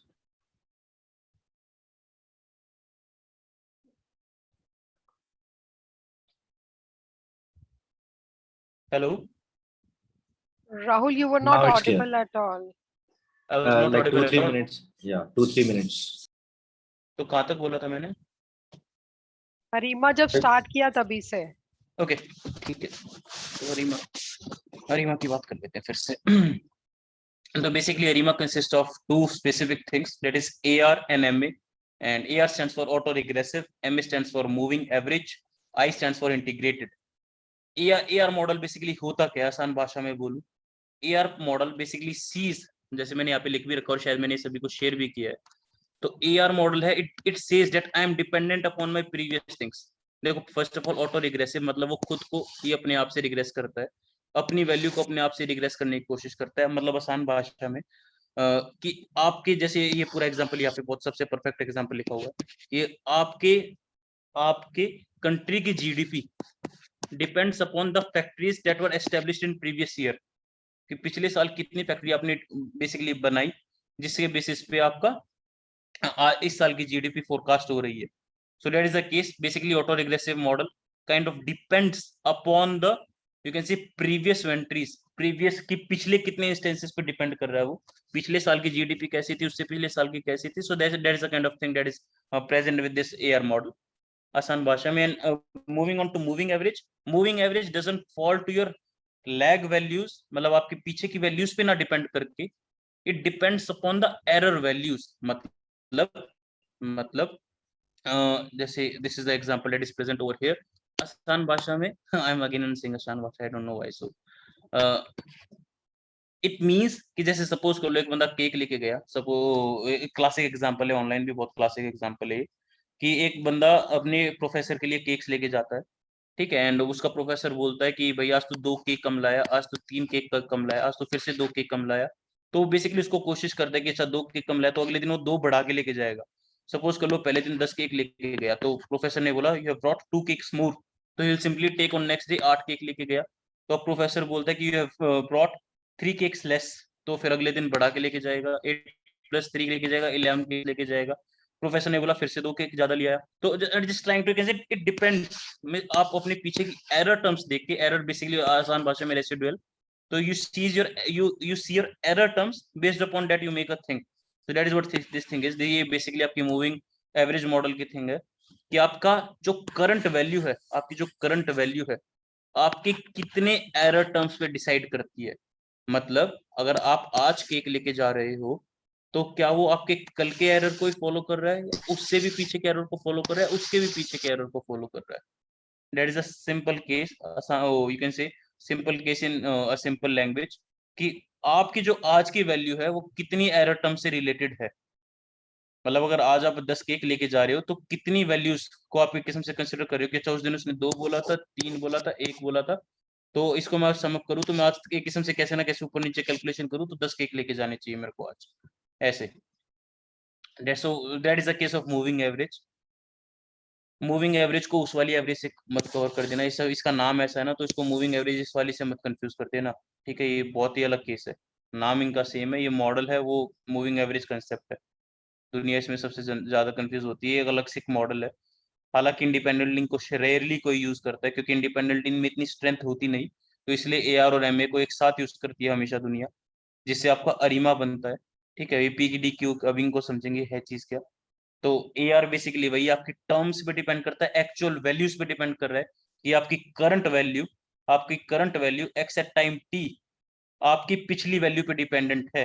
कितनी value पे dependent है भाई, कितना कितना मतलब कितना impact है उसका, वो अल्फा डिसाइड करता है, ठीक है। लेकिन अगेन हम एआर और एमए मॉडल को, हम एआर और एमए मॉडल इंप्लीमेंट ही नहीं कर रहे हैं, ना उनको इन डेप्थ पढ़ रहे हैं, हम अरीमा मॉडल इंप्लीमेंट कर रहे हैं, इसलिए थोड़ा सा इनके बारे में बता रहा हूँ। जबकि एमए मॉडल आपका पीछे की एरर टर्म्स को फोकस करता है कि अच्छा मेरी पीछे का एरर कितना था, उसके पीछे का एरर कितना था, उसके बेसिस पे आपकी करंट वैल्यू को प्रेडिक्ट करने की कोशिश करता है। Is it clear? अगेन इसके इन डेप्थ में जाने का कोई पर्पस भी नहीं है और वो हमारे करिकुलम का हिस्सा भी नहीं है कि एआर और एमए को अच्छे से इन डेप्थ पढ़े, but yes ARIMA is form of those two things, that's why I have kind of talked about those two things. अब मेरी आवाज आ रही है क्योंकि मेरे डिस्प्ले इंटरनेट कनेक्शन, पता नहीं इंटरनेट कनेक्शन का क्या इशू आ रहा है आज। राहुल, हॉल्ट विंटर्स का क्या करेंगे? I have to look into it कि हॉट विल्टर्स का क्या कांसेप्ट है उसमें, मींस कितना इन डेप्थ तक लेके जाना है उसको, ठीक है। थोड़ा आगे बढ़ते पहले तो इसको कंप्लीट कर लेते हैं, हॉट विल्टर्स तो होगा वो भी। तो इंडेक्स डीएफ लॉग की बेसिकली आपका ये डेटा निकल के आया है ऐसे। उसके बाद यू मूव, अब इसमें बेसिकली देखो 2-3 चीजें निकालते हैं, पहले तो इन चार्ट्स को समझ लेते हैं। आपका जो अरीमा मॉडल है, यार पेंसिल कहाँ गई, आपका जो अरीमा मॉडल है, आप एआर को बेसिकली, क्योंकि ये अलग पार्ट है तो इसको पी बोल देते हो, इसको डी बोल देते हो, इसको क्यू बोल देते हो। अब बेसिकली आप ये देखना चाहते हो कि मेरी जो करंट वैल्यू है वो, देखो मैंने आपको बोला कि आपकी पिछली कितनी वैल्यूज पे रिलेटेड है आपकी करंट वैल्यू, एआर ये देखता है। तो उसको मैं ये देखना चाह रहा हूँ कि मेरी जो करंट वैल्यू है वो कितनी पीछे की वैल्यूज पे रिलेटेड है। You want to see that thing. ऐसे आप क्यू में देखना चाह रहे हो, मतलब ऐसे आप एमए मॉडल में देखना चाह रहे हो कि आपकी जो करंट वैल्यू है एट टाइम टी वो कितनी एरर टर्म्स पे डिपेंडेंट है, इससे पहले कितनी एरर टर्म्स को देख रही है। तो उसके लिए हम एसीएफ एंड पीएसीएफ प्लॉट देखते हैं। First of all ACF and PACF plots देखते हैं कि भाई मेरी जो करंट वैल्यू है वो पीछे की कितनी वैल्यूज पे डिपेंडेंट है, ठीक है। उसको मैं अच्छे से समझा दूंगा। तो बेसिकली हो क्या रहा है, पहले तो हमने ये सारा सारा पूरा मैटप्लॉटलिब भरा हुआ है, ठीक है। तो मैंने अपने n-20 लिए, डू नॉट वरी, मैं उसको समझाऊंगा क्या कर रहा हूँ मैं इधर, और मॉडल बनाया मैंने, सॉरी ग्राफ्स बनाए। तो पहले तो मैं बता देता हूँ हो क्या रहा है इधर। ऑटो कोरिलेशन प्लॉट में हो क्या रहा है, पेंसिल निकली हुई है। बेसिकली आपका ये है एट टाइम टी, यहाँ पे है ये कोरिलेशन, ये वाला स्केल है कोरिलेशन का, कोरिलेशन होती है -1 to 1, और यहाँ पे है लैग्स, तो ये आपका टाइम टी है, ये t-1, t-2, t-3, t-4, t-5, t-6, t-7, t-8, और ये t-20, मतलब 20 इंटरवल पहले। सेम यहाँ पे सेम टू सेम चीज यहाँ पे है। इतना समझ में आया? पहले तो एक्स और वाई पे है क्या गाइस? ठीक है, तो आपका इस तरफ कोरिलेशन है, नीचे आपके लैग्स है। अब ये बोल रहा है कि मेरा जो टी वाला इंस्टेंस है उसकी t-3 के साथ बेसिकली माइनस कुछ कोरिलेशन है माइनस में, और t-1 के शायद यहाँ पे 0.6 कोरिलेशन है, 2 के साथ शायद 0.2 के आसपास कोरिलेशन आई बिलीव, ठीक है, कुछ ऐसे कोरिलेशन। तो अब इसमें हम कैसे डिसाइड करते हैं कि पी क्या ले क्यू क्या ले? देखो पहली बात ये जो आप सोच रहे हो कि लाइंस कहाँ से आई है, मैंने खुद बाय हैंड ड्रॉ की है, मतलब बाय हैंड तो नहीं, मतलब मॉडल से ड्रॉ की है, कोड से ड्रॉ की है। मैं एज्यूम कर रहा हूँ, मैं मेरी एजम्पशन के हिसाब से, मैं मेरी खुद का थ्रेशोल्ड है ये कि मैं मान रहा हूँ कि अगर मेरे किसी भी टी लैग मतलब मेरे अब के इंटरवल में और किसी भी t-1 या t-2 मतलब t-2 कभी भी इंटरवल में अगर 0.2 से नीचे कोरिलेशन गिर रही है तो मैं मान रहा हूँ भाई वो रिलेटेड नहीं है। मैं मान रहा हूँ अपने लिए। अगर आप चाहते हो तो आप इसको 0 ले सकते हो, आप चाहते हो तो इसको 0.5 ले सकते हो, कि मैं नहीं मानता कि 0.5 से नीचे कोई कोरिलेशन है, इतनी स्ट्रॉन्ग कोरिलेशन नहीं है, लेकिन एज अ थिंग मैंने यहाँ पे 0.2 लिया हुआ है। ठीक है, तो मैं ये देख रहा हूँ जहां भी मेरी कोरिलेशन मेरी टी की, और ये मेरे सारे t-n लैग्स है, ठीक है, जहां भी मेरे टी इंस्टेंस की और उसके प्रीवियस लैग्स की कोरिलेशन 0.2 से नीचे गिर रही है, मैं उस वैल्यू को एज अ क्यू वैल्यू लूंगा। एसीएफ से आपकी क्यू वैल्यू निकल के आएगी।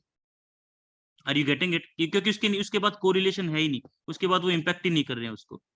लेकिन जबकि आप देख रहे होगे तो 12वें इंस्टेंस पे इम्पैक्ट कर रहा है, क्योंकि आपकी एक साइकिल कंप्लीट होकर निकल के आ रही है, लेकिन हम उसको नहीं देते, हम ये देखते हैं कि पिछले कितने इंस्टेंसेस से रिलेटेड है। Are you getting it? Yes, so here we'll take it 2. Yes, here will take it 2। और एक और चीज बता देता हूँ, ये टॉर्च की तरह काम करते हैं, ये आपको फाइनल वैल्यूज नहीं प्रोवाइड करेंगे। ठीक है, मतलब हाँ, मतलब आपको बहुत अच्छे से मदद कर देंगे कि यार 2 सबसे अच्छे में। ये नहीं है कि आप ये नहीं बोलोगे कि यार मैं 17 लेके देखता हूँ, आपको ये पता चल जाएगा आप 2, 3, 4 के आसपास लोगे तो आपका मॉडल अच्छा निकल के आ सकता है। Are you getting it? Yes. Everyone please give a heads up यार। मतलब ये नहीं है कि आप सोचो कि यार मैं 20 लेके देखता हूँ, वो तो आपके मॉडल को ही दिख रहा है ना कि 2, 3, 4 के आसपास लेके देखो, क्या पता इसके इसी रेंज में सबसे अच्छा आएगा। ये नहीं कि आप बिल्कुल भी अंधेरे में नहीं हो कि मैं 20 लू, 18 लू, 15 लू, 16 लू, 100 लू, क्या लू, ऐसा नहीं है। दैट इज अ केस कि आप 2 के आसपास लो, आपको तो अच्छा दिखेगा। इतना तो श्योर है कि 4 पे लेने का कोई सेंस नहीं बनेगा, क्योंकि बहुत ही नेगेटिवली रिलेटेड है फिर।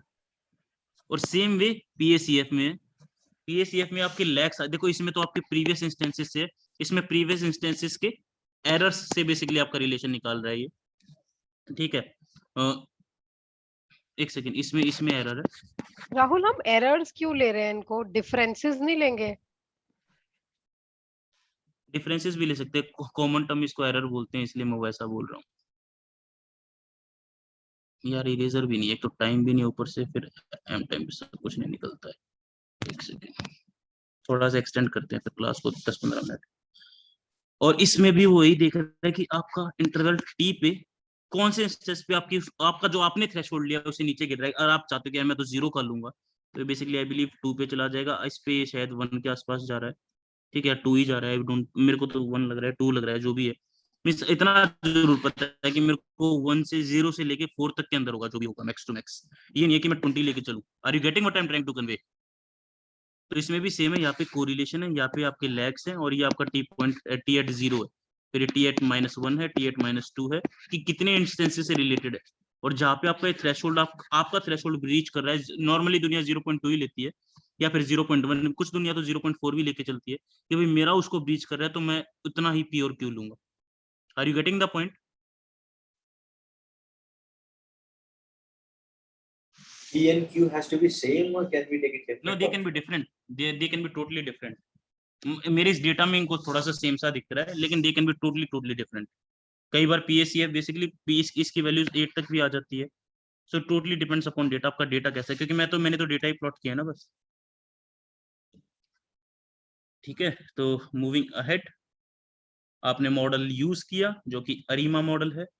ठीक है, अब आपको मैंने वही बताया कि आपने देखा था कि आप अपने डेटा को जब भी डिफरेंस करे तो एक ही बार डिफरेंस करने पे वो स्टेशनरी हो जा रहा था। एक ही बार डिफरेंस किया आपने, आपका डेटा स्टेशनरी होता था, चाहे वो आप मूविंग एवरेज से कर रहे हो, चाहे आप वो लैग से कर रहे हो, चाहे आप एक्सपोनेंशियल से कर रहे हो, किसी से भी कर रहे हो, एक ही बारी में आपका डेटा स्टेशनरी हो रहा था एक ही बार डिफरेंस करने में। सो दिस वैल्यू कि कितनी बार डिफरेंस करने में आपका डेटा स्टेशनरी हो रहा है, यूजुअली सभी डेटा एक ही बारी में हो जाते हैं। that helps you to kind of determine the value of यार पेंसिल फिर से चली गई। that helps you to determine the value of d। देखो ये तो वैल्यू थी आपकी p की, जो कि हमने ऊपर वाले बेसिकली PACF प्लॉट से निकाली। ये थी आपकी वैल्यू q की, जो कि ACF प्लॉट से निकाली। और ये वैल्यू है d की, जो आपने देखा कि कितनी बार डिफरेंस कर रहा हूँ अपने मॉडल को नहीं, सॉरी, अपने डेटा को, कि वो स्टेशनरी बन रहा है। तो आसान भाषा में अब अपने डेटा को वो वाला डेटा डालोगे जो आपने डिफरेंस नहीं किया है। ये हमने सिर्फ लॉग वाला डेटा डाला है और हमने देखा है कि इसको एक बार डिफरेंस कर रहा हूँ तो डेटा स्टेशनरी बन रहा है, तो इसलिए वैल्यू 1 रखी है इधर। Are you getting it? अब इसमें 2-3 कंसेप्ट आ जाते हैं। पहली बात, इसकी वैल्यू सिर्फ जो परमिसेबल है 0, 1 और 2 है, ठीक है। आसान और थोड़ा इन डेप्थ बोलूं, आसान नहीं बोलूंगा, थोड़ा इस बार ऑन इन डेप्थ बोलूं तो डिफरेंशिएशन करता है अपने ही इंटरवल्स की, अपने ही रिस्पेक्ट में, मतलब अपने ही डेटा की, like it's data with respect to itself,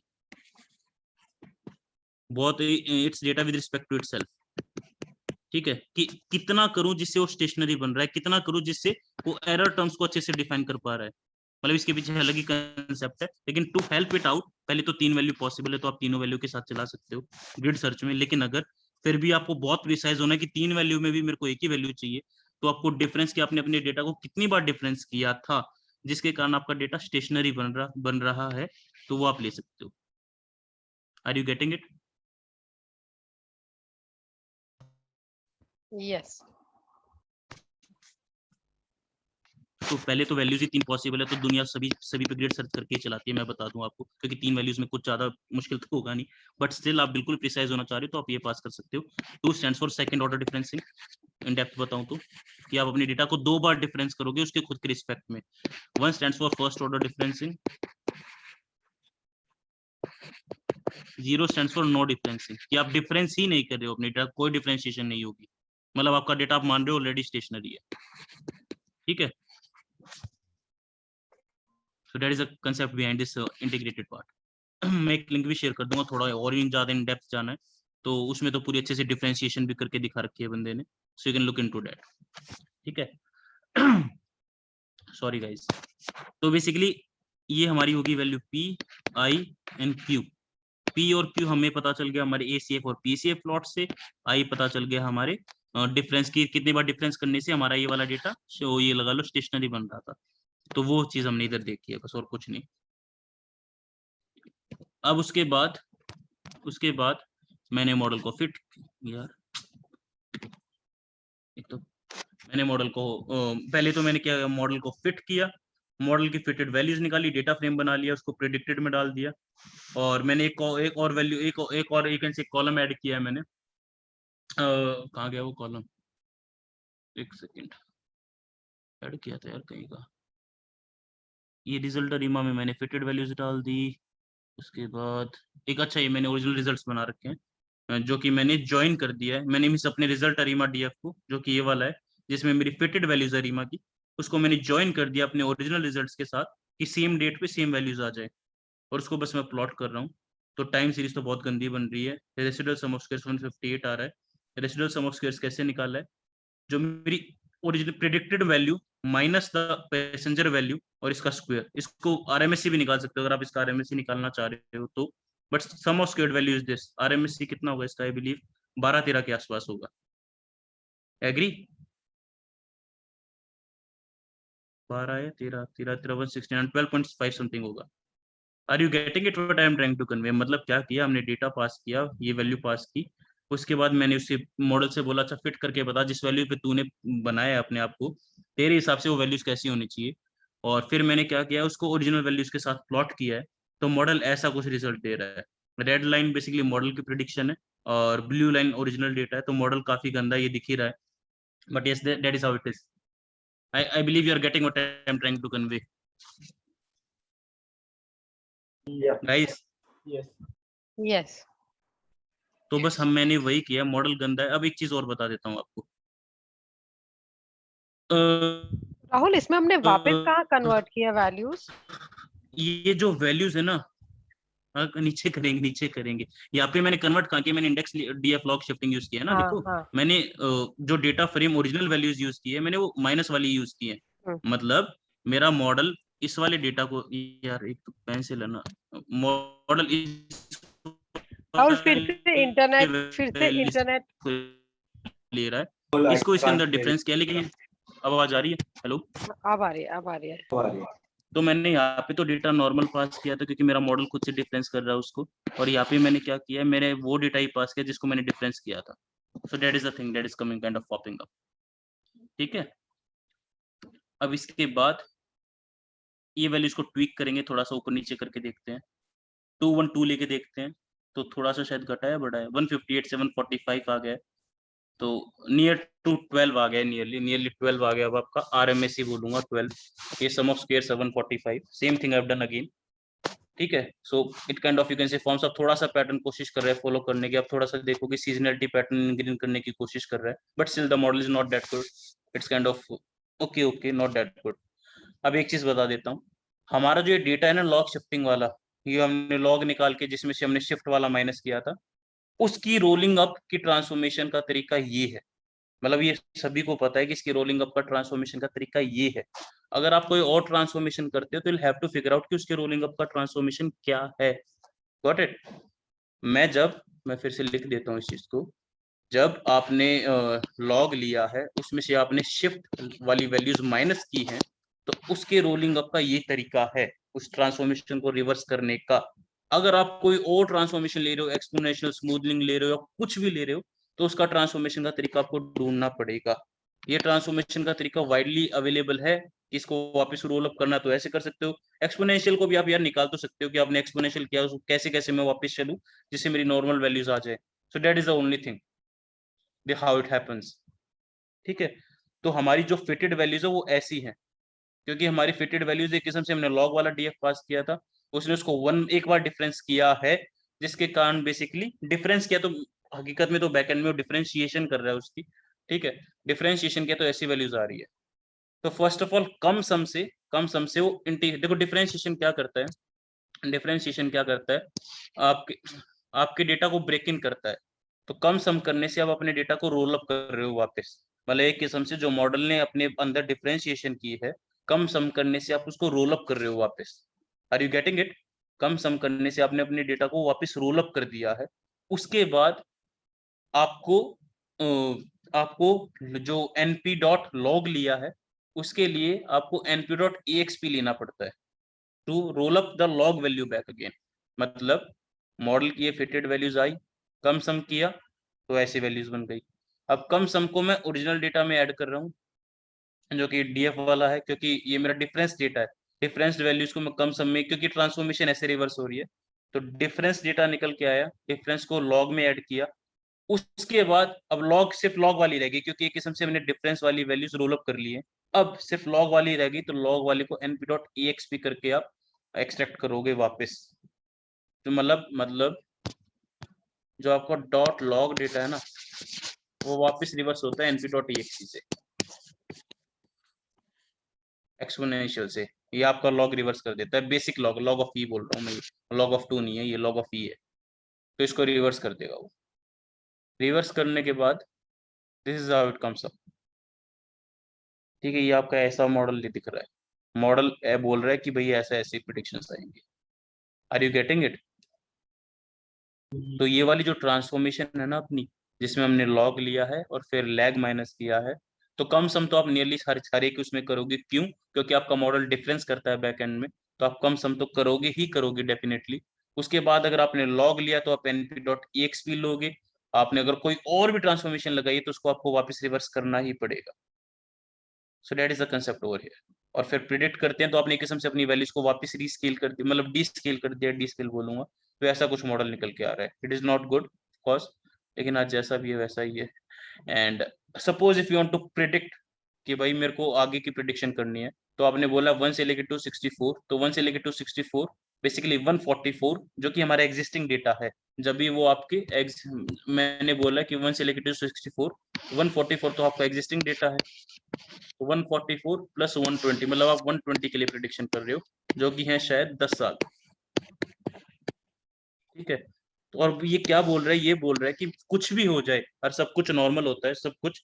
again ये नहीं कि एयरलाइंस के सभी प्लेन गिर जाएं और जब भी ऐसी ये लगा लो रेटिंग रहेगी, होल्डिंग एवरीथिंग एज नॉर्मल, कि सब कुछ ऐसा ही चलता रहा, तो इस वाली रेंज से मेरी प्रिडिक्शंस, मतलब जो भी रेंज आएगी वो इसी के अंदर आएगी, इससे बाहर नहीं आ सकती बिल्कुल भी। That is what this thing is saying. This is the confidence interval, 95 confidence interval in fact. ठीक है, और सबसे आसान बात आऊँ ना तो यहाँ तक इसकी प्रिडिक्शन अच्छी रहती है, उसके बाद तो बस ये ऐसे ही है, उसके बाद तो कोई भी बता देगा। ठीक है, तो this is what is happening. Clear सभी को?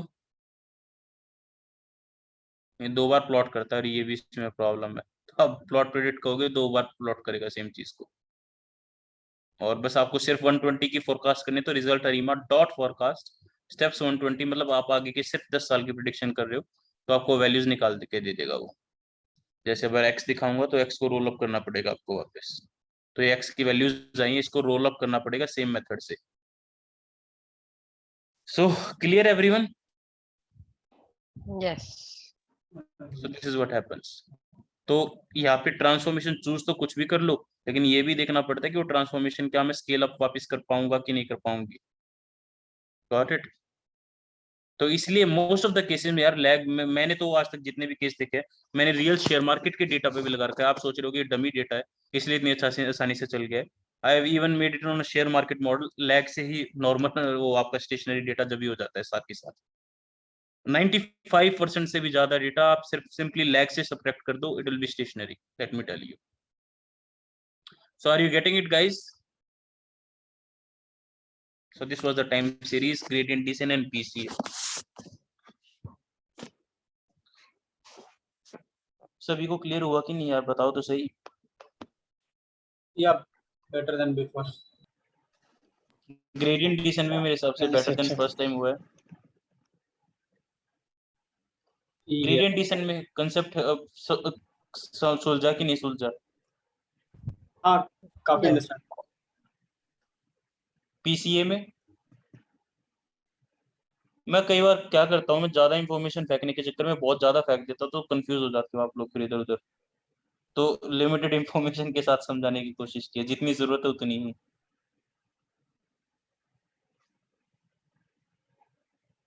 चलो ओके गाइस, ऐसी किसी को कोई क्वेश्चन है तो बोलो यार, नहीं तो कल एनएलपी कंटिन्यू करते हैं।